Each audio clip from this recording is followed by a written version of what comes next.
মৃত্যু থেকে তুমি যেখানেই পলায়ন করো না কেন, মৃত্যু তোমার সাথে মোলাকাত করবেই করবে। তুমি দেখা করতে হবে না, সেই তোমার সাথে দেখা করবে। তুমি মৃত্যুকে ডাকতে হবে না, মরণ তোমাকেই ডেকে নিয়ে আসবে। মরণ নিজেই তোমার সাথে দেখা করবে, সেই তোমাকে কবরে আনবে, তুমি আসতে হবে না।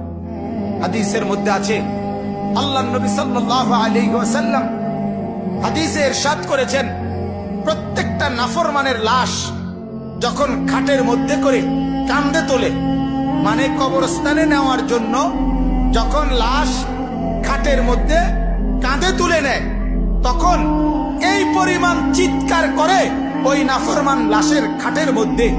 আল্লাহর নবী সাল্লাল্লাহু আলাইহি সাল্লাম বলেন, যদি একটা সেকেন্ডের চিৎকার তোমরা ওই নাফরমানের শুনতা, তাহলে পৃথিবীর কোনো মানুষ কাউকে কাঁধে আর লাশের খাটিয়া তুলতো না, বরং ফেলে রাখতো আর কুকুর বিড়ালে খাইতো।